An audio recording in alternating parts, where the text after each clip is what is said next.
This video is brought to you by Keeps.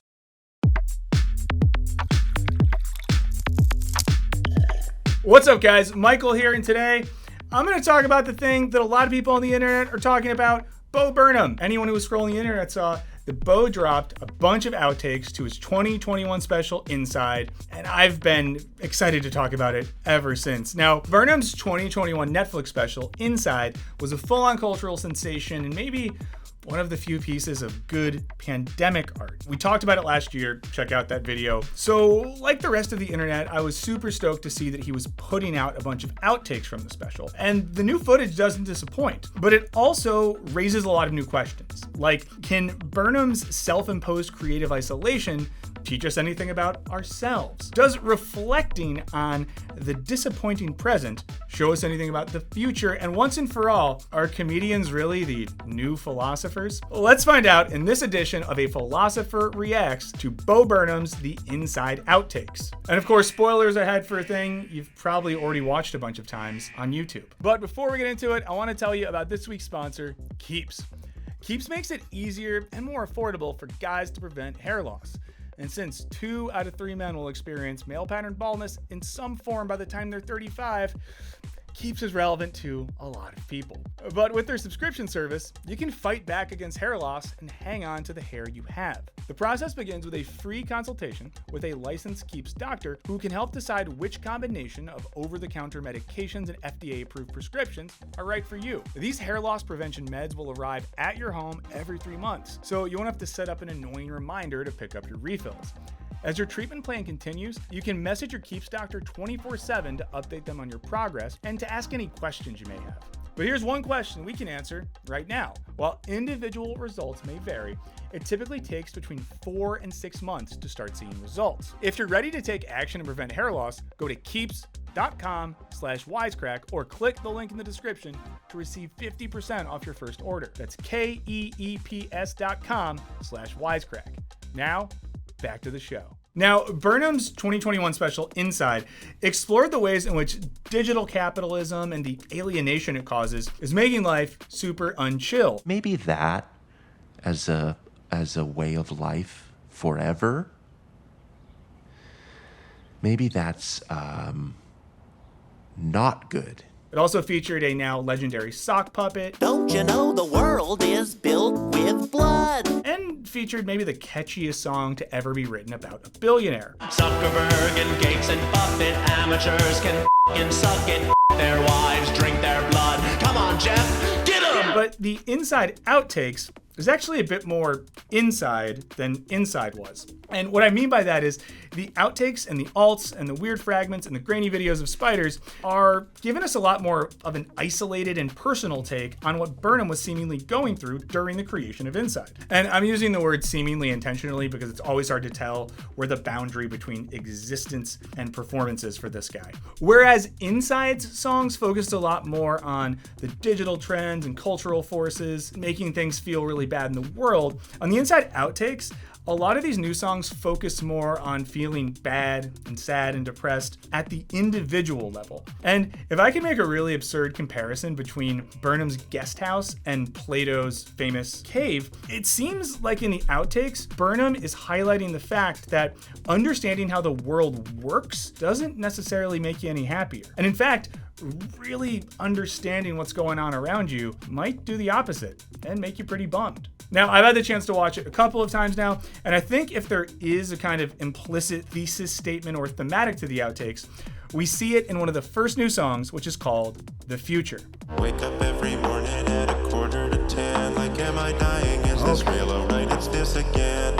I'm awoken by my daughter as she jumps in my bed. I'm only kidding, I don't have a kid, I crochet instead. He's lying about a kid that he doesn't have, which is good. Oh, and he's depressed. During the song, Bo is singing about the future, and he seems depressed, and maybe he's depressed because of the future, or more darkly, the lack thereof. Am I depressed, stressed? It's anyone's guess. I'll bother getting better when I bother getting dressed. Philosophers have long talked about the experience of being, to put it in highbrow terms, super bummed out, and whether it's because they're being executed by the state, like Socrates, or struggling to find a rational basis for their own existence, like Descartes, or barely coping with a cultural collapse of meaning and truth, like our old pals Kierkegaard and Nietzsche, philosophers have historically had lots of reasons to be bummed. And there's a contemporary Italian philosopher and theorist named Franco Bifo Berardi who's written about this and how in our era, the seeming lack of like a good future that we're heading towards has led to a pretty big wave of depression and exhaustion. For Berardi,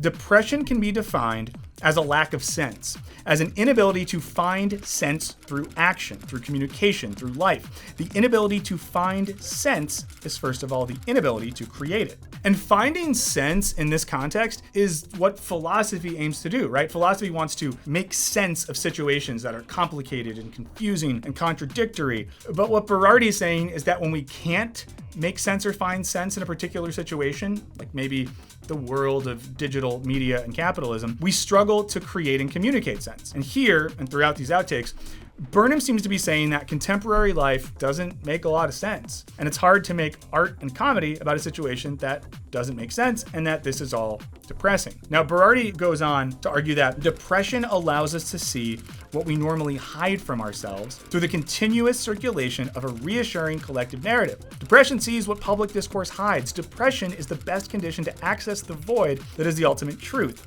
At the same time, though, depression paralyzes any ability to act, to communicate, to share. This also feels like a good way to explore and explain what Burnham's doing here, because a type of depression and grimness gets one closer to the truth of how a situation really is, but then you can't communicate the truth of that thing, which is kind of a pickle to be in. And a vibe I definitely got an inside, and I think we're seeing throughout this special as well. Now, Bo is depressed, right? And presumably if you're depressed, you feel bad, and then you would want to feel good. And right here on this social media platform, for every one video of charming cultural analysis, there's like 100 videos that will tell you how to feel better, be more productive, cure your anxiety or ADHD or whatever. And it seems like that's the sort of stuff that Bo is looking for in this next song, which is about how, damn it, he just wants to feel good. Music's pretty, but what he's saying is sad. You know, kind of desperate to feel good. Now, building off the depressive vibes we've already seen, he's begging for some help to feel good, which gets us to a bit of a contradiction, right? Does Burnham want to have truth or happiness? Because as we saw in those Berardi quotes, truth can sometimes accompany feelings of depression and despair. Like seeing how things really are isn't always good, because sometimes how things really are is bad.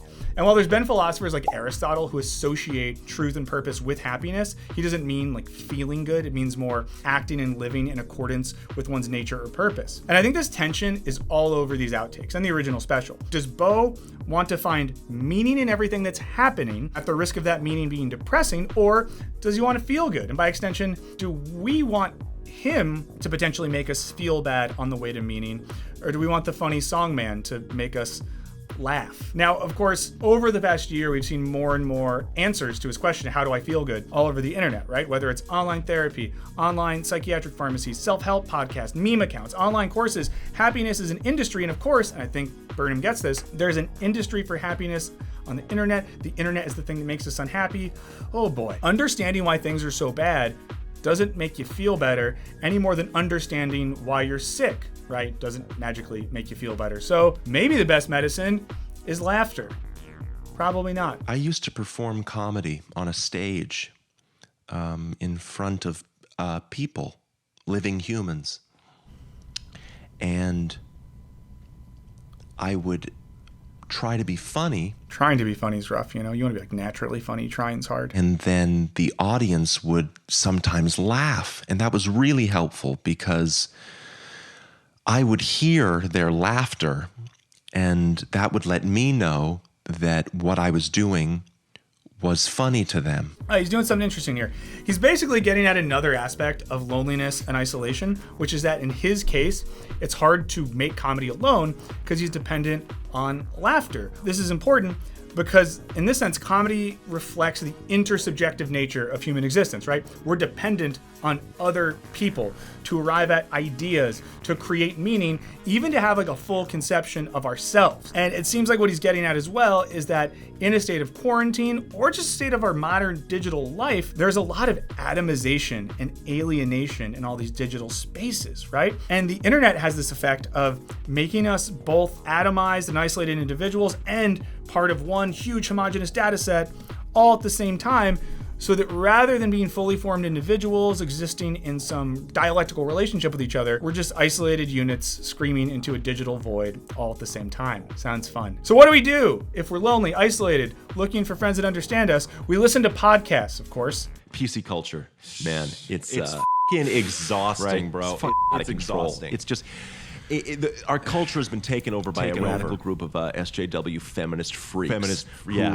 Who Must be- hate that comedians, must be who are hard to anti-comedy deal and anti-joke. Totally. And it's gotten to the point comedian. where you can't I feel really say bad for him. anything. No, We as comedians are philosophers. Yes, all right. Lenny dude. Bruce, Richard We- Pryor. we- are we hold up a important mirror or, history-changing a cultural mag- figures, and you need to recognize that. All right. Okay, so Burnham's podcast bro or podcast bros persona, it says something that gets thrown around a lot, which is we as comedians are philosophers. And as someone whose two favorite cultural pursuits are philosophy and comedy, I've long been both fascinated by and skeptical of this claim. It's something that usually gets said by comedians who are defending themselves after being criticized for saying something deemed problematic or offensive. And the pattern, usually goes something like comedian says something racist or sexist or transphobic and audiences get mad at them, and the comedian and their fans say, as a philosopher, it's their, job to push the limits and hold a mirror to society. Now, it is true that lots of philosophers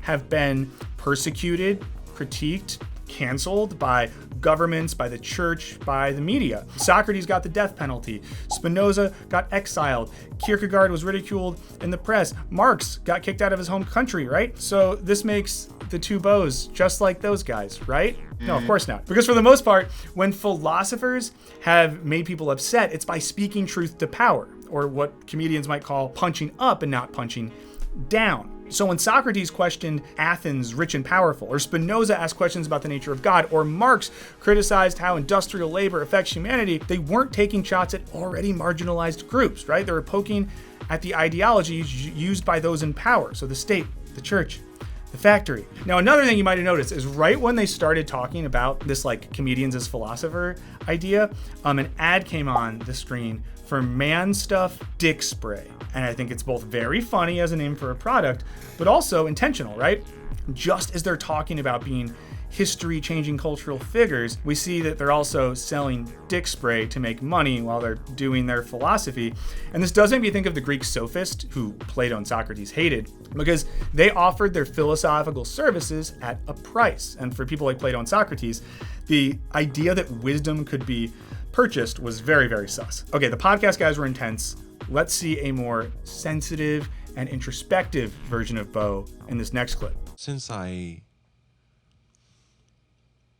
started so young, basically every joke, every sort of misstep is there's a lot of material that I'm just really embarrassed by and makes me cringe for a lot of reasons. And, Okay, so just edgy, stupid. as you see, Bo is being very earnest it here, doesn't- talking about how hard it's been to have so much of his life documented online. I often wish that I could just, start over and without all the. What's most interesting to me is what pops up on screen, and it's a thumbnail to click a link to watch a video called OMG, did I just a Minecraft pineapple, with a classic YouTube thumbnail face of Bo screaming like that. And I think both this and the dick spray ad and the podcast thing is bringing up this question, right? Can a earnest desire for meaning or self-exploration coexist with trying to sell or just get you to give more of your attention away, right? Can truth and commerce coexist in a genuine way? And I think in doing this, Burnham's both pointing at himself, as well as a lot of other people who make content, maybe on this website, on YouTube right here. Okay, enough about that. Let's see what he has to say about the future. The future is in front of now. Do you know what I mean? The future is in front of we now. have to keep living from Yeah, it makes sense. now on. Kind of doesn't sound like it makes sense, but then it makes sense. And we got another ad, I just got to point it out. Mental Health Awareness Decade at Kohl's. I just realized what this meant on the last take, because to be honest, like Bo Burnham, this is the second take of this section. I'm just being honest with you in the way he does in the special. And on that take, I realized that there's a joke where it says all laceless shoes, 60% off. It's not even a joke, it's just really dark. But there you go. Now we've talked about the future already in this. And here, Burnham's exploring the idea that it feels bad sometimes when we realize that the future is going to be made up of all the stuff happening now, right? The logical extension of what's already happening. It's like if you're a kid and you get home from school and you're hungry and you see the ingredients for dinner on the table and you hate them. They're the ingredients for your least favorite meal. You know that no matter what, your dinner is going to be made of those ingredients you don't like. But this is something that our bud Berardi talks about in his book After the Future, where he says, the rise of the myth of the future is rooted in modern capitalism and the experience of expansion of the economy and knowledge. The idea that the future will be better than the present is not a natural idea, but the imaginary effect of the peculiarity of the bourgeois production model. Okay, so the idea here is that there was a certain vision of modernity, let's say around the 50s, that said everything's going to get better, industry is going to be more efficient, technology is going to become more advanced, it's going to make all of our lives better. But according to Berardi, what we've seen is the slow cancellation of the future. Started in like the 60s and the 70s, into the 80s and kind of intensified since. And this idea of the slow cancellation of the future basically means that time has stopped. We're not really experiencing any meaningful cultural progress. We don't sense that a better future is present. This uncanny feeling is accompanied by what scholar Mark Fisher called a deflation of expectations, right? So we kind of stop hoping or imagining things getting better because, like, what's the point? Okay, this is where a few Bows give a sort of state of the union on content creation. My name is Bo Burnham. I am a lifelong content creator, and I am absolutely thrilled to be speaking with you tonight about This one's way the too current real, state of our industry, because people really where talk we are, like this. where we And as you see are, more I see Bows John Bezos, start coming self-sustained on screen. consumption and production. Yeah, and this one's hard to suss out because, as you see, there's eventually 3 Bows speaking. So if there's lines that I missed that are your favorites, please drop them in the comments. But he definitely shouts out the names of some folks at the beginning, Bezos, Dorsey, Zuckerberg, who are actively involved in trying to shape our collective future. But the part of this that stands out to me is when the third monologuing Burnham talks about This steady, formless feeling that hangs over everything, this untamable, aimless urgency, this sense that all of this is going to burst at any moment. the fear of what will happen when it ends, and the deeper fear of never hitting the wall, and this feeling never ending, never slowing down, an endless and pointless climb towards a terrible and dense nothing. Okay. And here it seems like he's talking about an anxiety that's produced by both a lack of a clear future and the fact that the future is in the hands of, the Bezoses and Dorseys and Zuckerbergs of the world, that they get to determine things. So it's either their future or a potentially scarier future made by someone else. But in all of these cases, the modernist dream of indefinite and endless progress seems very dead. Berardi has this to say about the future. He says, the future becomes a threat when the collective imagination becomes incapable of seeing possible alternatives to trends leading to devastation, increased poverty, and violence. The paralysis of the will, the impossibility of politics, is the historical context of today's depression epidemic. So again, he's saying, when we both can't imagine a future, when we feel like we can't determine that future, we feel pretty bad. And I think it's interesting that Bo's talking about content right here, because there's another quote from Berardi, you guessed it, who says, despite all its rhetoric of novelty and innovation, neoliberal capitalism has gradually but systematically deprived artists of the resources necessary to produce the new. And again, we see this tension. We have Bo Burnham, someone who seemingly wants to create art, talking about what it means to try to create art and meaning in this context, this accelerating, hyper-capitalist, futurist model of digital hell. That's a bummer. This one's just a bummer. Okay, let's keep going. The thing that I'm writing about is an ending, so it's hard to end whatever this is. Okay, all good things I'm- and all I'm- sad things must come to an end. I feel like I'm so this waiting is for some big Burnham idea that's going to talking about and make why sense he's of it and ending satisfy me. the filming right here. But I don't know, maybe it's just that Netflix called and was I like, don't dude, we think gave you that's gonna all this happen. money. And You need to give us a special. the more We're I going to wait sue for you. it, the- This is super important. I think ties it together in a really nice way. Or ties it together in not tying it together, right? Because he wants something to make sense of it all. A big idea, a theme. And I think to both make sense of this special, but to also make sense of everything happening in the world. And remember that Berardi, we read this quote before, says that an inability to find sense can be tied up with depression and exhaustion, you know? And Bo here is saying the more he waits for an ending that'll tie it all together, he just feels shitty. So he just has to just stop doing it. Now, in the Berardi book I've been quoting a lot, he kind of gets to this point as well and talks about how do we stop? What do we do? If the future is canceled, like, do we just hang out or something? And he says this, he says, I answer the question, why resist? Why persist in seeking autonomy from power? Where is the hope? The hope is in the limits of my knowledge and understanding. My knowledge and understanding do not show the possibility of any development of the present catastrophe in agreement with social well-being. But the catastrophe is exactly the point where a new landscape is going to be revealed. I must resist simply because I cannot know what will happen after the future. And I must preserve the consciousness and sensibility of social solidarity, of human empathy, of gratuitous activity, of freedom, equality, and fraternity, just in case, right? So the optimism here is basically, even if in the consciousness we have now, we can't see things getting better. If all our logic and reason say things are going to keep getting pretty bad, and there's some good stuff in the Inside special itself, like the Funny Feeling song that are kind of about that.